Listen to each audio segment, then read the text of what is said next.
I didn't believe the stories about County Line Road. Nobody really did. People said the road was cursed, that radios went dead, that headlights dimmed, but you could hear someone whispering your name through the static. But every small town has a place like that somewhere, something that parents use to scare their kids into coming home before dark.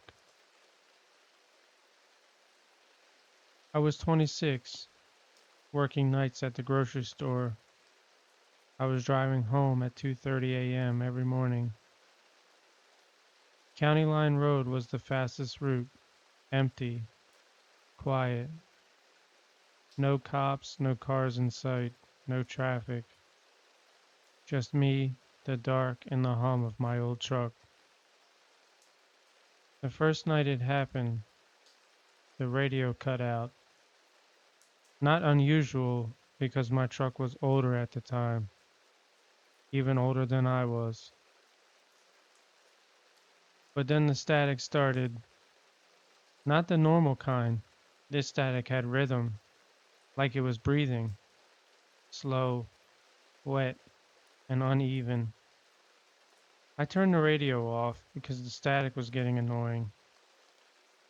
That was the moment my chest tightened, not because of fear, but the kind of instinct you don't argue with. That feeling that you get when it says you're not alone. So I kept driving. I didn't look in any mirrors. I didn't breathe. I don't know if I was scared or nervous.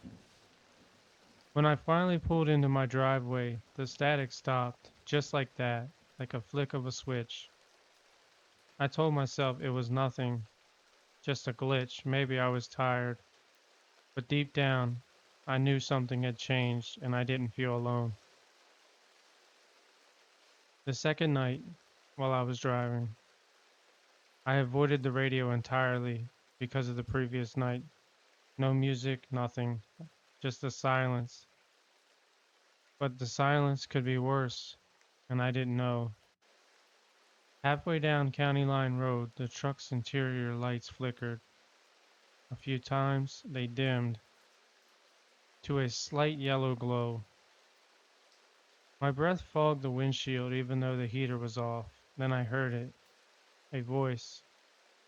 Not from the radio, not from outside, but what I feared most was from the back seat.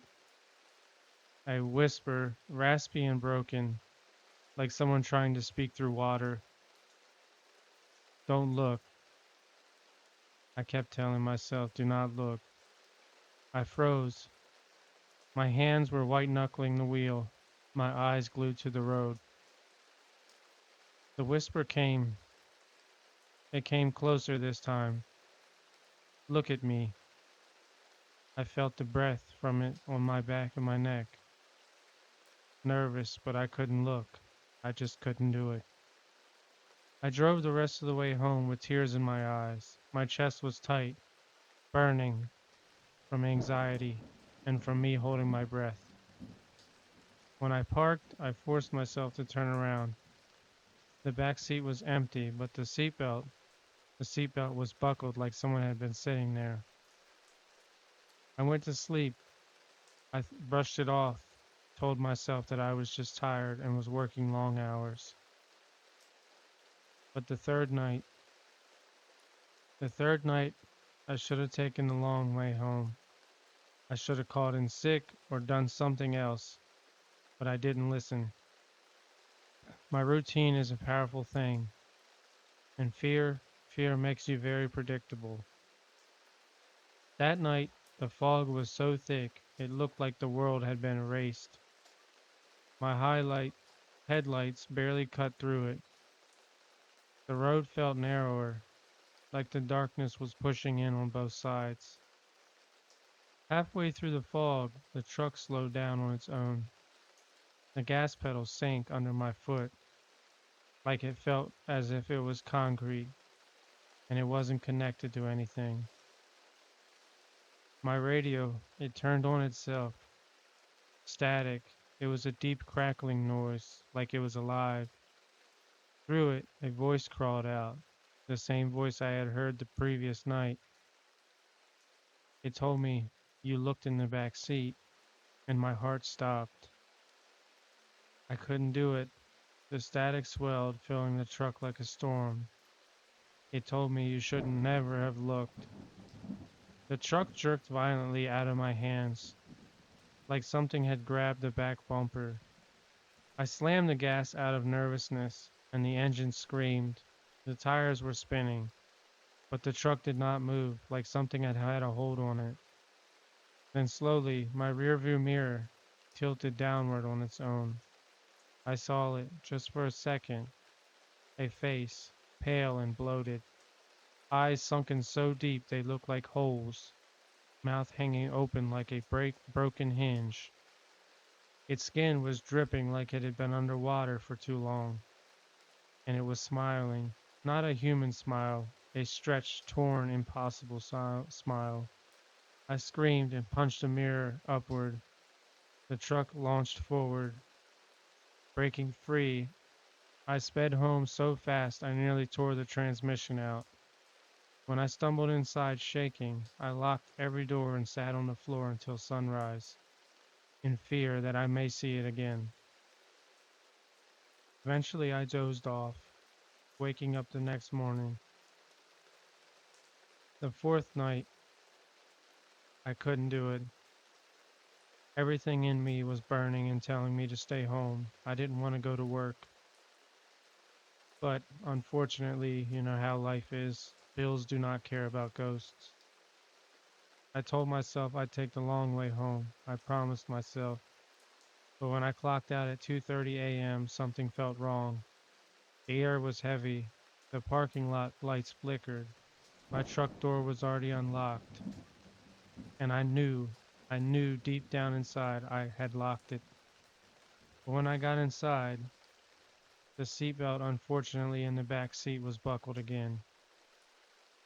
With my hands shaking, I reached for the seatbelt and unbuckled it. It clicked back into place on its own. I didn't scream. I didn't breathe. I just drove, not toward home, but toward safety. My hands turned the wheel on their own. My foot pressed the gas on its own. I was going back to Country Line Road. The fog was waiting for me, thicker than before. Alive, it felt real. Halfway through, the truck died completely. I was terrified. The lights had turned off. The engine was off. Everything. Except for the radio. That static. That unforgettable static piercing through the night. It struck me. And then, unfortunately, that voice came through again, clearer now, closer. It said, "You looked at me, so now I see you." The back door opened, slowly, softly, like someone was being polite. Cold air filled the truck. My breath turned white. I can see it on the windshield. Something slid into the seat behind me. The truck sunk under its weight. A hand, wet, cold, and heavy, rested on my shoulder. It asked me, "You looked at me, why?" "Now you must look again," it said. But I could not move. I could not think or breathe. The hand tightened.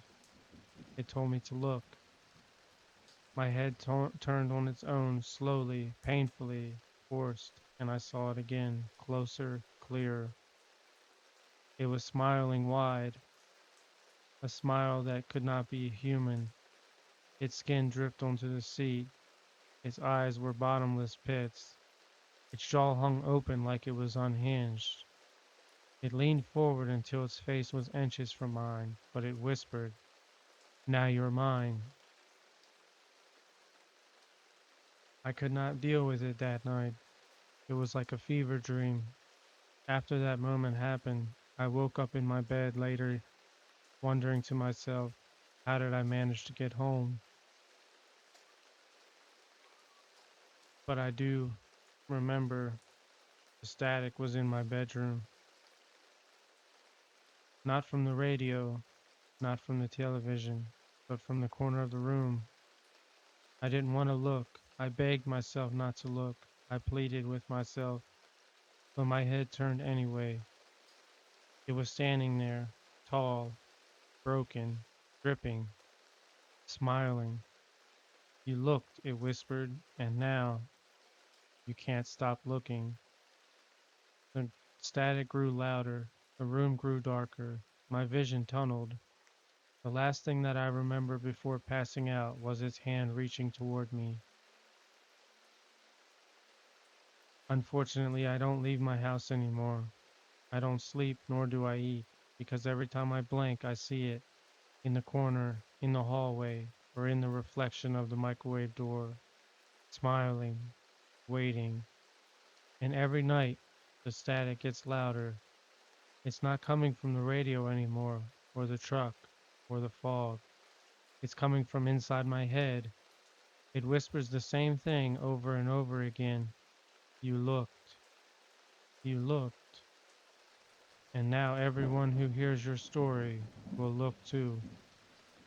So if you're listening to this, if you're hearing my voice right now, don't look behind you because it's already there, smiling, waiting, and it loves when you look back.